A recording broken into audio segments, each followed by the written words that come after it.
Welcome to today's webinar with Jack Farrell. And my name is Corey Ranger. I use he, him pronouns. I'm the president of the Harm Reduction Nurses Association.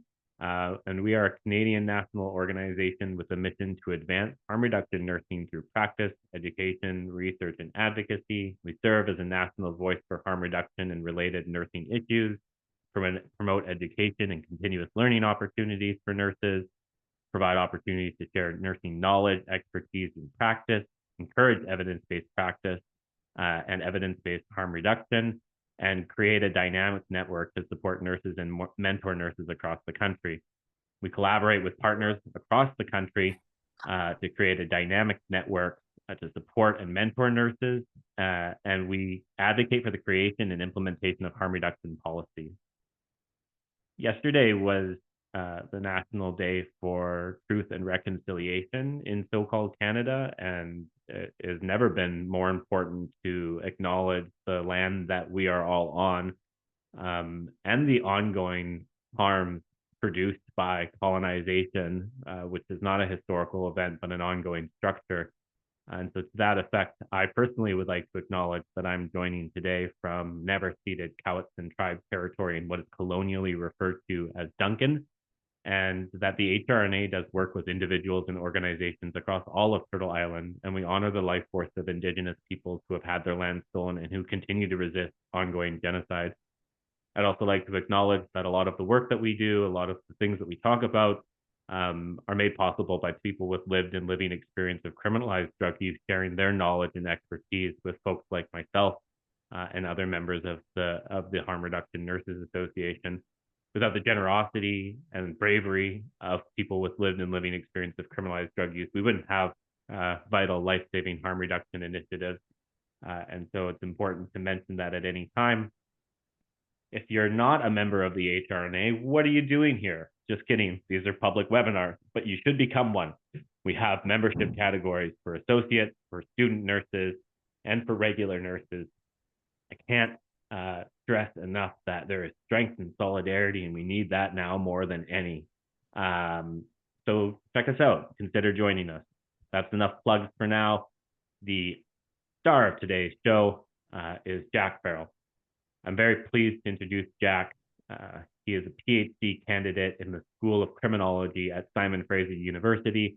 His research examines alternatives to drug prohibition with a particular focus on safe supply, decriminalization, and the perspectives of people who use drugs. His dissertation explores the contested meanings of decriminalization across three sites: policing discourse, media coverage, and policy making, combining generative discourse analysis, framing analysis, and qualitative interviews. More broadly, his work engages with critical criminology and critical drug policy studies. Jack, that bio has a lot of alliteration in it, just so you know. Thank you so much for joining. I'll stop sharing my screen and mute myself, and you can share. Okay, thank you.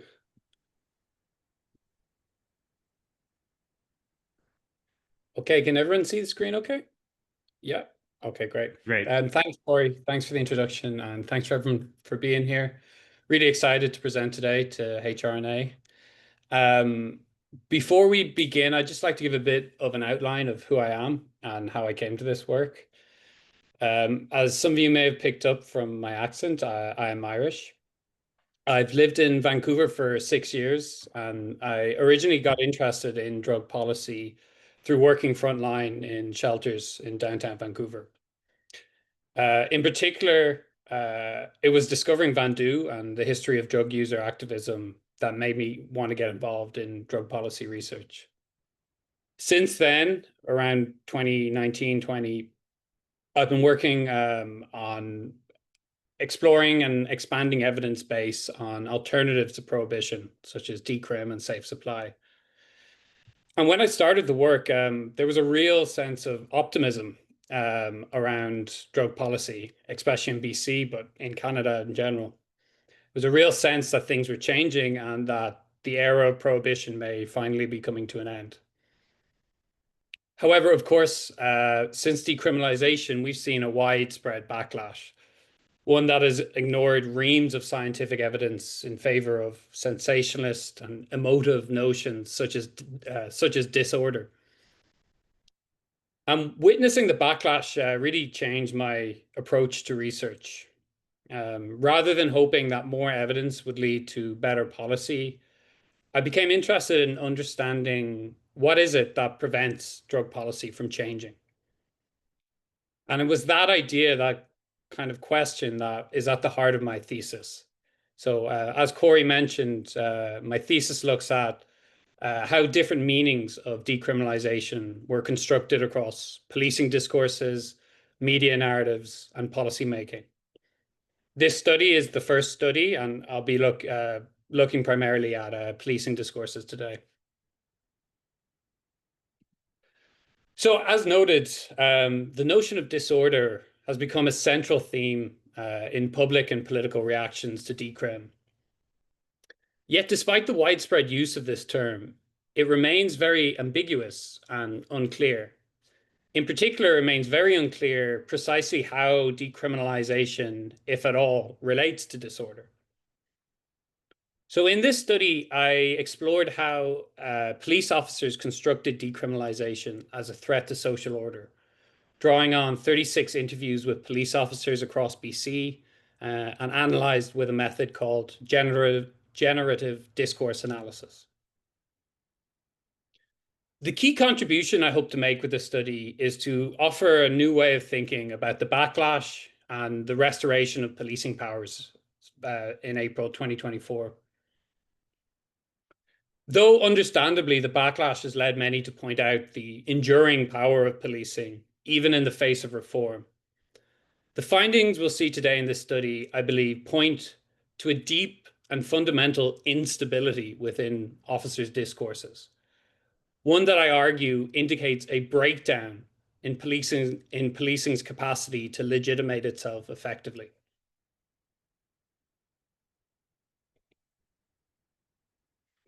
And before we get into the findings, I just want to kind of contextualize and situate this study. So obviously, the immediate context is drug policy reform in BC, but decriminalization was also implemented amid a much broader crisis of policing in recent years. And this crisis has been indicated by a lot of different measures. One of the most striking ones has been a persistent decline in public trust, confidence, and support in policing over the last 5 and 10 years, both in Canada and globally. It's also been indicated by mass social movements such as Defund the Police and Black Lives Matter, and even the fact that many states and policymakers across the world are considering reforms like decriminalization. However, the crisis has been framed in different ways. So within policing narratives, the crisis is often presented as the result of publicity about violent and racist acts of misconduct by police officers in recent years. In this framing, legitimacy is seen as directly related to police practice.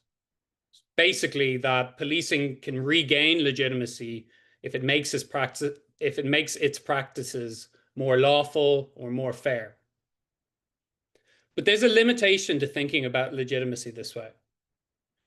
Policing does not only acquire legitimacy through its practices, but also from how it represents itself.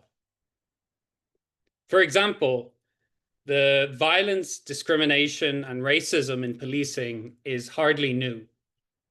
Especially drug enforcement has long been characterized by systemic violence, discrimination, and racism. So it doesn't make much sense to argue that the current crisis is the result of some sudden increase in unlawful policing. Rather, to understand the crisis, I think we need to think about it as one of legitimation. This term refers to the activity of claiming legitimacy. And I think this is a much better term to understand the crisis, because it draws attention to the discursive, rhetorical, and persuasive elements of police legitimacy. So I approach legitimacy in this study as an ongoing and fragile process of claims making. I also approach the crisis as one of legitimation, meaning I'm not focusing on whether policing practices are or are not legitimate, but rather considering whether their claims of legitimacy have become less effective. And drug enforcement is a particularly interesting aspect of policing to consider legitimation. On one hand, drug enforcement has served as a powerful means of legitimating policing powers. So historically, prohibition led to a massive increase and expansion in policing powers. So too did the war on drugs. And even more recently, we can see in Vancouver, the task force barrage has led to a 5 million increase in the policing budget, explicitly for a crackdown on drug use. However, on the other hand, drug enforcement has also been one of the central sites through which the legitimacy of policing has been called into question. So this makes drug enforcement a particularly interesting and important site to explore the contested and complex ways in which policing tries to legitimate itself.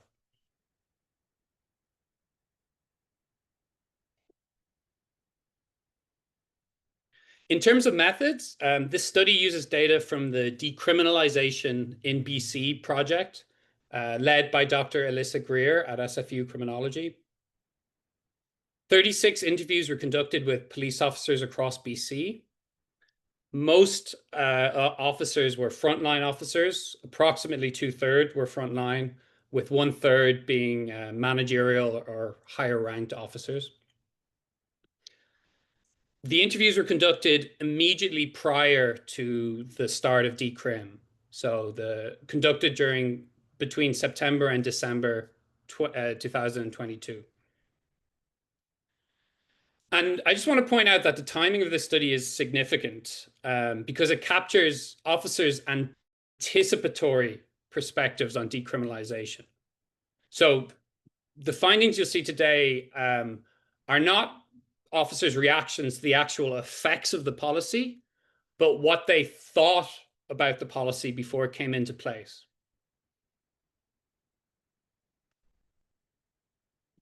And in terms of data analysis, I actually initially used a different approach to this data set. I initially applied critical discourse analysis. And to just give a kind of high-level overview of what is discourse, what are policing discourses, we can think about them as ways that ideas about crime, order, and police legitimacy are constructed and communicated, shaping both how police and the public perceive the meaning and the value of policing. And critical discourse analysis then is a method for studying how language and discourse shapes and reflects power. In policing, critical discourse analysis has been used quite a bit, usually with the goal of showing how the way that police talk about crime, order, can reinforce existing power structures and serve dominant interests. And the book on your right is a classic example of this kind of approach, Policing the Crisis. If you haven't read this, I would highly recommend it. It's an incredible seminal work by Stuart Hall, set in 1970s UK. However, so this was my initial approach, but presenting an early draft of this study to my PhD committee, they actually pointed out that by focusing only on how police discourses relate to hegemony or dominant power, that I might overlook more subtle nuances in the data set. And I'm sharing with you a journal reflection I wrote immediately after this committee meeting. One of the most important comments from the committee was that so far my work gave them a sense of pessimism or fatalism, that no change is possible. That struck me as the exact opposite of what I want to do.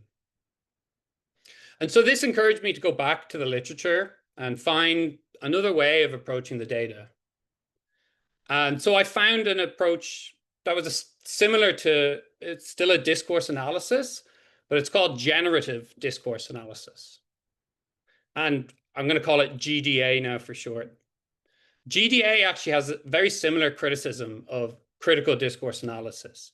It argues that while it's important to show the connection between discourses and power interests, sometimes you can inadvertently overstate the power of discourses. The point being that even dominant discourses always have cracks, fragilities, instabilities, and contradictions. And so GDA attempts to locate and think about the significance of contradiction and fragility within dominant discourses. So this led me to go back to the data set and do another round of analysis. One that didn't just look at data that confirmed dominant discourses, but also looked at fragilities and instabilities.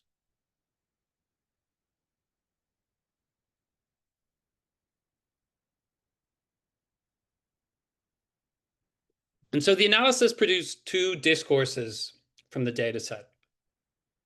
And the way I'm presenting these discourses is by articulating what the central narrative was in each discourse, and then articulating what the central tension was that unsettled this narrative. So in the first discourse of losing control, officers associate decriminalization as a threat to public safety, the social order of public safety.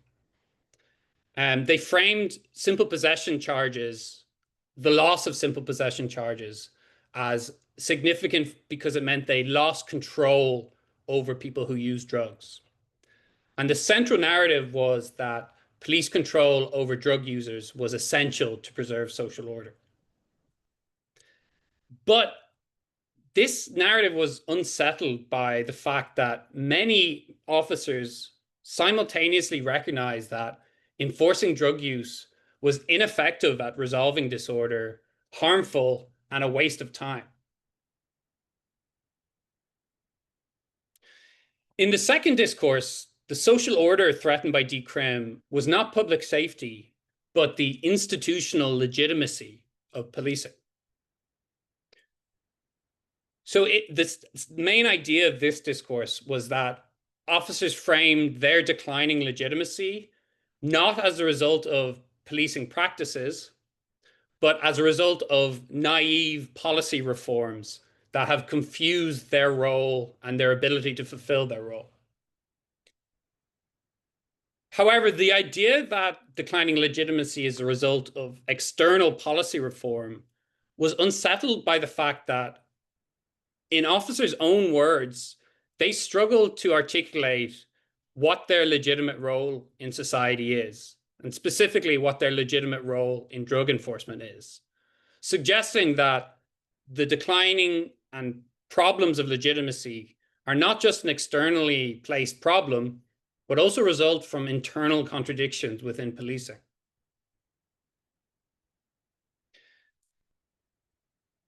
So the central narrative of losing control, the control lost here referred to the control exerted by police officers over drug users. And officers frame this as necessary through a metaphor of drug users, depicting them either as wolves, as dangerous, unpredictable, or violent, or as sheep, as helpless or vulnerable. In both of these framings, police control appears as necessary, either to restrain the wolves or to protect the sheep. Just to flag, anything in quotation marks is a direct quote from officers, and the metaphors I'm using here are metaphors officers used in the data set. So officers believed in this discourse, or expressed through this discourse, that the loss of simple possession charges was a dangerous erosion of their ability to control people who use drugs. Not so much for the arrests themselves or actually enforcing simple possession, but rather from the threat and potential of enforcement. which officers saw as both serving as a deterrent and a way to compel compliance. One officer described it as like a hammer. So in this discourse, officers expressed that removing this power kneecapped or handcuffed officers' ability to preserve social order. And they often describe the consequences of this lost control in apocalyptic terms. So one officer said that decrim was feeding the fire, suggesting that the moment control is reduced over people who use drugs, untold chaos would erupt. So in this view, decrim did not just change one part of policing practice, but it threatened the very stability of society. And in general, the dominant meaning of this discourse referred to the unraveling of a practical and symbolic means of controlling people who use drugs. By naturalizing police control as the very basis of social order, this discourse sought to emphasize the danger of decriminalization. However, its insistence on necessity was unsettled by internal contradictions. For example, even though officers insisted that control was necessary, many admitted that it didn't actually work. Many described drug enforcement as incapable of resolving disorder, or at best temporarily managing the symptoms of disorder. Notably, one officer compared drug enforcement to putting out fires. I find this phrase interesting as it again invokes the metaphor of fire, but whereas previously fire was located as a consequence of reduced police control, here enforcement was seen as a temporary and inadequate response to disorder. So even when there is police control, it's still unable to resolve disorder. Further deepening the inconsistencies was the recognition among many officers that drug enforcement or disorder in general were not policing issues. Officers located the roots of public drug use and related disorder in, quote, massive social issues, end quote, like poverty or housing. But this recognition of structural factors undermines the idea that it is police control that is essential to prevent disorder. Rather, officers recognize that police control can only ever manage the symptoms rather than the causes, with one officer likening drug enforcement to, quote, shoveling water, end quote. But perhaps most striking was the tone in which the necessity of police control was conveyed. You'd expect, perhaps, officers to talk in confident or affirming tones when speaking of the value or necessity of enforcement. However, the dominant tone was actually one of doubt and resignation, expressed in comments like, I don't think arresting drug users is a good thing, but what's the solution? What's the solution to this epidemic? This captured a sense of resignation rather than a confident belief in the value of enforcement. For me, it suggested that the necessity of police control for officers was not based in the idea that it was actually effective, but primarily in an inability to imagine alternatives. And officers in general appeared to be increasingly doubtful of the value or legitimacy of enforcement, of drug enforcement specifically, yet were unable to think of any alternative. As put by one officer, well, if not us, then who?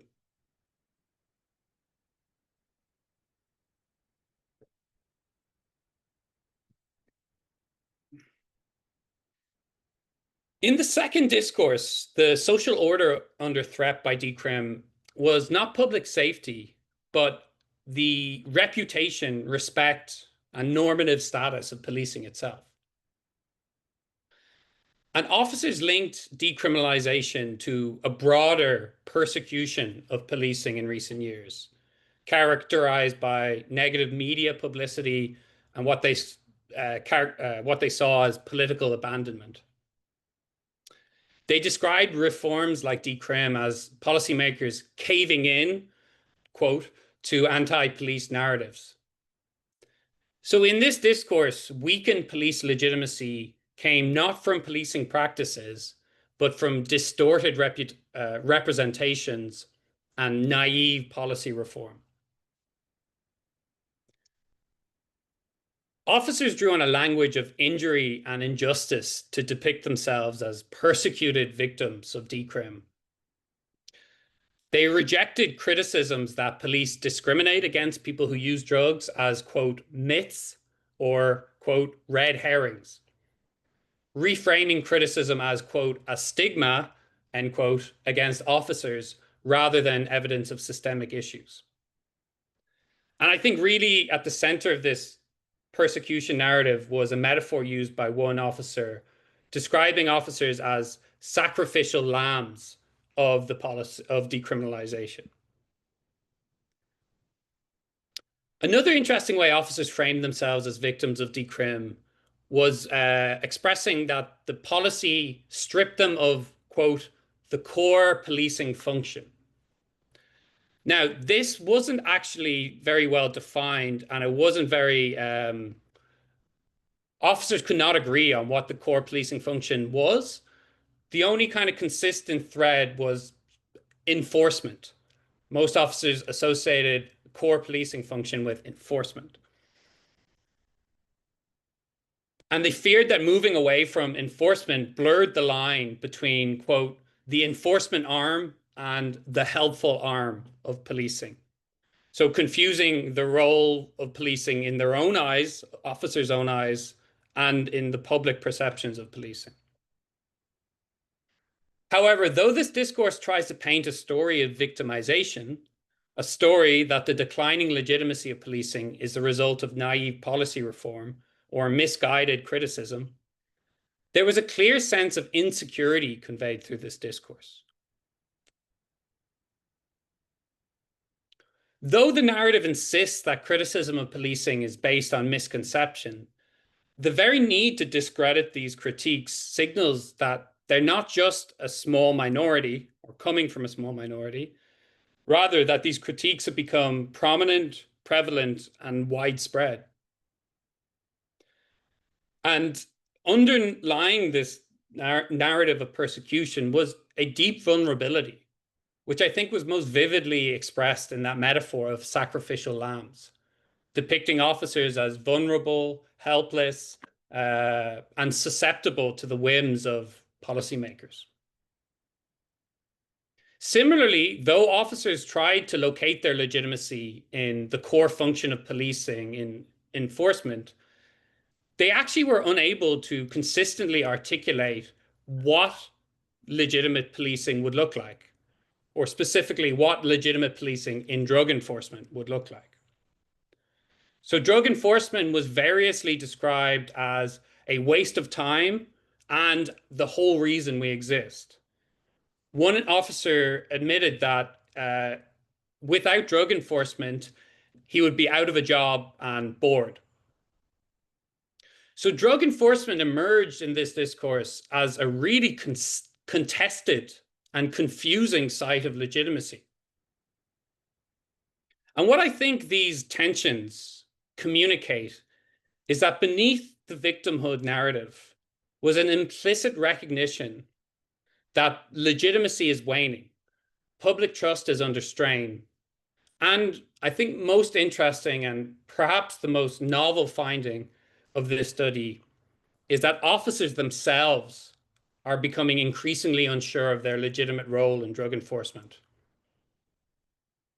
Secondly, that legitimacy is not only destabilized by external reforms, as this narrative would have it, it also appears to be unsettled by internal inconsistencies in officers' narratives. So in this way, the persecution discourse reflects not just external hostility, but deeper dislocations in how officers try and legitimize the institutional order of drug enforcement.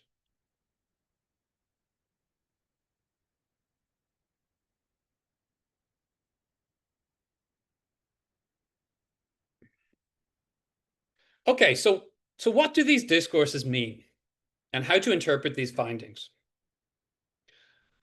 I'd like to flag first that these findings can be interpreted in different ways. So from a policing perspective, they may be read as confirmation or expressions of a hostile war on police. In a more critical perspective, they may be read as strategic and manipulative attempts to regain public sympathy. But without dismissing the possibility that notions of vulnerability or persecution reflect strategic policing interests, what I want to do here is to try and take these discourses seriously. And what I mean by that is reading the vulnerability and fragility expressed not simply as rhetorical strategies, but indications of a broader breakdown in police legitimation.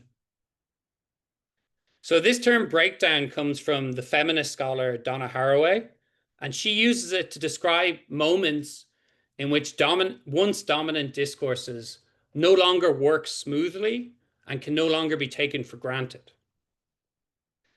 And I want to argue that I think these findings indicate both an internal breakdown and external breakdown in police legitimacy. So by internal breakdown, what I mean is, what I'm referring to is the fact that officers struggled to articulate a stable or coherent justification for drug enforcement. And I think this reflects a breakdown in their own self-legitimation. And I think this was expressed most clearly through that tone of resignation and doubt through which necessity was conveyed. So the necessity of drug enforcement, it appears, was not based on its ability to effectively resolve disorder, but in the inability to imagine an alternatives. So I think, restating that simply, a sign of the internal breakdown was that officers no longer seemed to even believe themselves in the legitimacy of drug enforcement. But it should be noted, there is a long history of research that has documented internal contradictions and inconsistencies in policing discourse, dating all the way back to the 1960s. So what marks this study and the moment we're in today generally as distinct, I think, is external breakdown. And by external breakdown, I refer to the fact that officers are increasingly aware that their legitimacy claims are no longer as effective as they once were. So again, that metaphor of sacrificial lambs really reflected and I think conveyed a fear that officers are becoming increasingly abandoned and losing public and political support. And even though officers tried to rationalize this as the result of a stigma or misperceptions, the underlying tone still conveyed was vulnerability, a recognition that their legitimation claims are less persuasive than they once were. So taken together, these discourses show an internal instability in how officers legitimated themselves and an external breakdown in how these claims are received publicly and politically.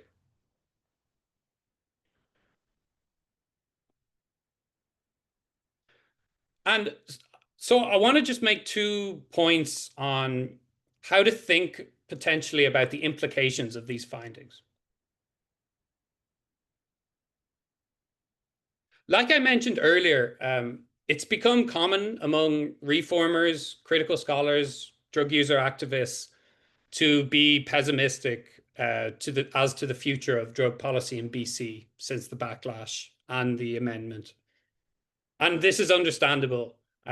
We've seen record budgets for the VPD since the backlash, which have been much higher than they were even during the calls for defunding in 2021.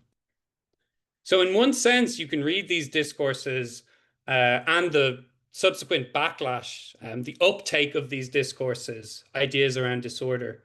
Remember, these findings were collected months prior to the backlash emergence. Yeah, we see such an overlap there. So you could read that these discourses are kind of confirmation of policing's power and ability to weather storms and come out the other side stronger than ever. But what I want to argue is that the extent of instabilities in the discourses shown here indicate that the crisis of legitimation has not been resolved by the backlash or by the recriminalization of public drug use.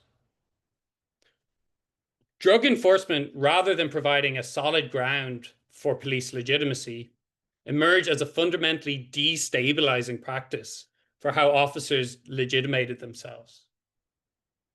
Meaning that the more policing remains tethered to drug enforcement, the more likely it is for cracks to deepen.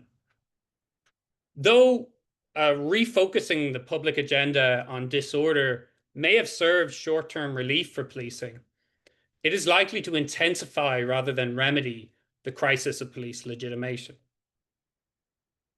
And I'd like to suggest that this gives grounds, I'd like to think this suggests a grounded optimism. So though in one sense it appears that policing was able to overcome a threat to its status, the more it is tethered to drug enforcement, the more it is tethered to a fundamental contradiction that unsettles rather than affirms policing legitimacy. However, I want to be very clear to not overstate the transformative potential of breakdown. Even if we accept that policing's symbolic power is in a state of breakdown, it clearly still wields considerable institutional power. And historically, when policing has faced crises such as the civil rights era or the aftermath of defund, it has often ended up consolidating rather than losing support.